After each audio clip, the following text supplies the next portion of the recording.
Episode की शुरुआत में हम देखते हैं कि हेज विलेज में एक फादर दो बच्चों को चर्च के अंदर ले जाता है जिन्हें किसी ने चर्च के बाहर छोड़ दिया था। तब वो कहते हैं, शुक्र है ये लोग शांत हो गए हैं। तो क्या ये दोनों ट्विन ब्रदर्स हैं? पर इन्हें देखकर लग नहीं रहा। एक बच्चा काफी ज्यादा शांत लग रहा है और ये दूसरे वाला थोड़ा शैतान लग रहा है। तो इस शांत से बच्चे का नाम यूनो है और इस शरारती बच्चे का नाम आस्था है। और तब हमें 15 साल बाद का सीन दिखाया जाता है जहाँ कुछ फार्मर्स अपने मैजिक से फार्मिंग कर रहे होते हैं और यहाँ चर्च के पास आस्था सिस्टर लिली से कह रहा होता है, एक दिन मैं विजार्ड किंग बनूंगा और आपको बहुत खुश रखूंगा, सो प्लीज मुझसे शादी कर लीजिए। पर सिस्टर लिली उसे मना कर देती है और हम देखते हैं आस्था बिल्कुल भी मान नहीं रहा होता। और तब सिस्टर लिली अपने मैजिक से आस्था के एक पंच मारती है और फिर आस्था से माफी मांगने लगती है। पर हम देखते हैं आस्था फिर भी नहीं मानता और तब हम देखते हैं यूनो अपनी मैजिक से उसे रोक देता है। और तब आस्था कहता है, आखिरकार तुम बीच में क्यों आ रहे हो?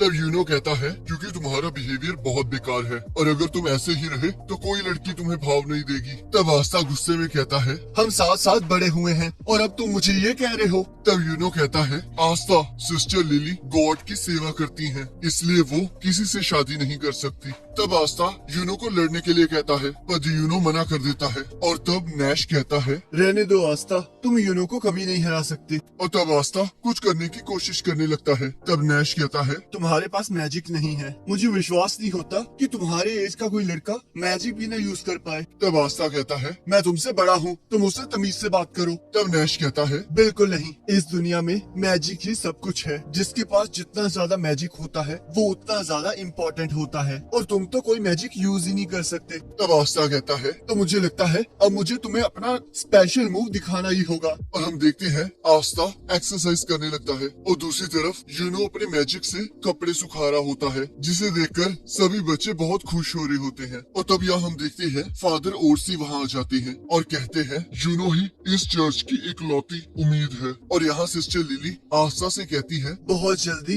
अवार्डिंग सेरेमनी आने वाली है और जब तुम्हें ग्रिमोर मिल जाएगी तब तुम भी मैजिक यूज कर पाओगे। जिसे सुनकर आस्था बहुत खुश हो जाता है और कहता है, जब मैं ग्रिमवॉर हासिल कर लूंगा तब मैं मैजिक नाइट्स ज्वाइन करूंगा और फिर विजार्ड किंग बन जाऊंगा। क्या मैं सही कह रहा हूँ ना यूनो? तब यूनो उसे इग्नोर करके वहाँ से चला जाता है जिससे आस्था को गुस्सा आ जाता है और वो भागते हुए कहता है, तुम लोग बस इंतजार करो, मैं तुम्हें ये करके दिखाऊंगा। और यहाँ सिस्टर लिली यूनो को आस्था के साथ अच्छे से बिहेव करने के लिए कहती है और सोचती है, यूनो हमेशा से रोता रहता था पर जिस दिन वो जख्मी आस्था के साथ घर वापस आया उस दिन से वो पूरी तरह बदल गया और उसके बाद से मैंने उसे कभी रोते हुए नहीं देखा। और अब मुझे याद आया उस दिन से ये दोनों ही बदल गए हैं और आस्था भी हमेशा गंदे कपड़ों में घर वापस आने लगा। पता नहीं वो वहाँ जाकर क्या करता है। और यहाँ हम देखते हैं आस्था एक्सरसाइज कर रहा होता है और कहता है, मैं विजिट किंग बन के रहूंगा और मुझे कोई नहीं रोक सकता,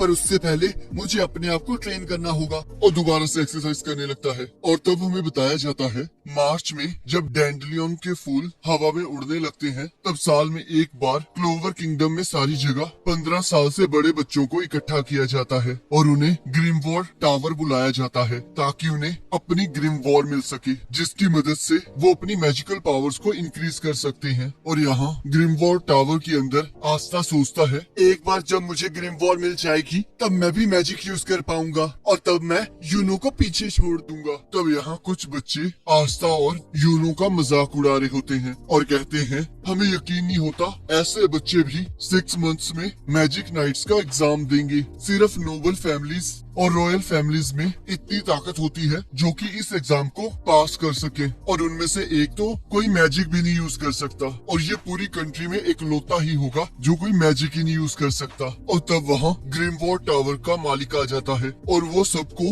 वहाँ आने के लिए कांग्रेचुलेट करता है और वो कहते हैं, हमारे एरिया से ना तो कोई आज तक विजिट किंग बना है और न ही मैजिक नाइट्स में किसी हाईएस्ट पोस्ट पर पहुंचा है, तो इस बार मुझे उम्मीद है कि शायद तुम में से कोई एक किसी दिन विजार्ड किंग बन जाए और अब तुम्हारे ग्रिम वॉर लेने का टाइम आ चुका है। और यहाँ हम देखते हैं सभी लोगों को अपनी अपनी ग्रिम वॉर मिल जाती है। और तब यहाँ आस्था कहता है क्या मेरी ग्रिम वॉर कहीं लेट हो गई है? तब उस टावर का मास्टर कहता है तुम अगले साल ट्राई करना, जिसे सुनकर सभी लोग आस्था का मजाक उड़ाने लगते हैं। और तभी हम देखते हैं यूनो की ग्रिम वॉर अचानक से चमकने लगती है और तब सभी लोग देखते हैं वो एक 4 लीफ क्लोवर ग्रिम वॉर होती है। तब फादर कहते हैं ये तो वही ग्रिम वॉर है जो कि फर्स्ट विजार्ड किंग को मिली थी। तब सिस्टर लिली कहती है इसके बारे में कहा जाता है कि इसके अंदर बहुत ज्यादा पावर और गुड लक है। तब यूनो कहता है सभी लोग सुन लो, अगला विजार्ड किंग मैं बनूंगा। और सभी लोग उसे चीयर करने लगते हैं। तब आस्था गुस्से में कहता है तुम बस इंतजार करो यूनो, बहुत जल्दी मैं तुम तक पहुंच जाऊंगा क्योंकि मैं तुम्हारा इकलौता कॉम्पिटिटर हूँ। तब यूनो कहता है ऐसा कभी नहीं हो सकता और वहाँ से चला जाता है। और तब यहाँ आस्था कह रहा होता है मुझे लगा था जब मुझे ग्रिम वॉर मिल जाएगी तब मैं मैजिक यूज कर पाऊंगा, पर अब तो देखो मुझे कोई ग्रिम वॉर ही नहीं मिली। पर रुको, मैं इतनी जल्दी हार नहीं मानूंगा, मैं तुम्हें जीतने नहीं दूंगा किस्मत, मैं तुम्हें दिखा कर रहूंगा, चाहे इसमें मुझे 100 साल ही क्यों न लग जाए। और मैं तब तक हार नहीं मानूंगा जब तक मुझे ग्रिम वॉर नहीं मिल जाती। और मैं विजार्ड किंग बन के ये साबित कर दूंगा कि इस दुनिया में कोई भी औसम बन सकता है, चाहे वो एक गरीब और अनाथ बच्चा ही क्यों ना हो। और तुम मेरा इंतजार करना यूनो। और यहाँ हम देखते हैं एक बच्चा यूनो से जेलस होकर उस पर हमला करने लगता है, पर हम देखते हैं यूनो बिना अपने ग्रिम वॉर के यूज किए उसके अटैक को काट देता है। और तभी हम देखते हैं दीवार से चेन निकलने लगती है और वो दोनों बच्चे चीखने लगते हैं। और तब एक पर्सन कहता है मैं तुम्हें इस तरह खुला नहीं छोड़ सकता, और हाँ इसे खोलने की कोशिश मत करना क्योंकि मेरा मैजिक दूसरों की मैजिक और उनके मूवमेंट्स को रोक देता है। तब यूनो पूछता है आखिरकार तुम कौन हो? तब रेफची कहता है मैं एक मैजिक नाइट था और उन्होंने मुझे बाहर निकाल दिया, तो अब मैं सिर्फ एक चोर हूँ और अब मैं तुम्हारी ग्रिम वॉर ले रहा हूँ। तब यूनो कहता है तो तुमने अपना नाम रेवची बताया है, तो तुम इतना तो जानते ही होगे ना कि ग्रिम वॉर को चुराना बेकार है। तब रेवची कहता है मैं जानता हूँ, ग्रिम वॉर को बस वही यूज कर सकता है जिसे ग्रिम वॉर ने खुद चुना हो, पर ब्लैक मार्केट में इस ग्रिम वॉर की बहुत कीमत है। चाहे 4 लीफ क्लोवर ने तुम्हें चुना हो, पर तुम अभी भी बच्चे हो और आज तुम्हारा बहुत बुरा दिन है कि मैं यहाँ हूँ। तुम्हारी कहानी शुरू होने से पहले ही खत्म हो चुकी है और तुम्हारे गले में ये नेकलेस भी बहुत अच्छा लग रहा है। और तब हम देखते हैं आस्था भी वहाँ आ जाता है और दीवार से टकराकर नीचे गिर जाता है और कहता है आखिरकार यहाँ हो क्या रहा है? आखिरकार तुमने यूनो की ग्रिम वॉर क्यों पकड़ी हुई है? तुम एक चोर हो।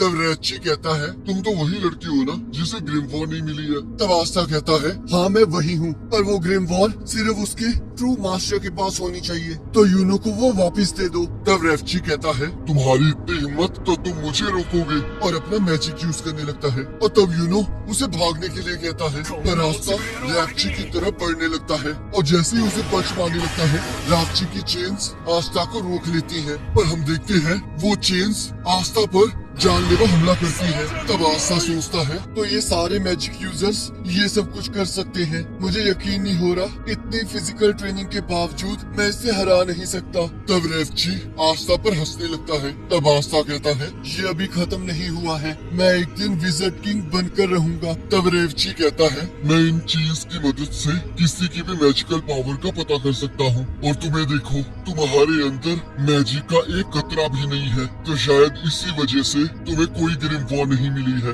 इस दुनिया में मैजिक ही सब कुछ है और तुम्हारे पास देखो तुम्हारे पास तो कोई मैजिक ही नहीं है, तो तुम तो बहुत प्रीशियस हो। तब आस्था सोचता है अगर ये सच है तो चाहे मैं जितना मर्जी ट्राई कर लूं, मैं कभी मैजिक नहीं यूज कर पाऊंगा। तब रेवची कहता है विजार्ड किंग बनना तो तुम भूल ही जाओ, तुम्हें तो कोई जॉब भी नहीं मिलेगी और तुम्हारा दोस्त तुम्हारी इस कंडीशन पर बहुत हंसेगा। इस दुनिया को तुम जैसों की कोई जरूरत नहीं है, तुम तो बस एक लूजर हो। तब आस्था सोचता है ये सच कह रहा है, मैं चाहे जितना मर्जी ट्राई कर लूं, पर इस दुनिया में कुछ चीजें हैं जो मैं नहीं कर सकता, तो शायद मुझे हार मान। और तभी हम देखते हैं यूनो कहता है आखिरकार तुम किसे लूजर कह रहे हो? आस्था ये सच है कि तुम विजार्ड किंग नहीं बन सकते, क्योंकि असलियत में विजार्ड किंग मैं बनूंगा। पर तुम आस्था के बारे में गलत हो रेवची, आस्था कोई लूजर नहीं मेरा राइवल है। और तब आस्था उसे वहाँ से हटने के लिए कहता है और तब हम देखते हैं रेवची डरने लगता है। तब आस्था कहता है जरा रुको यूनो,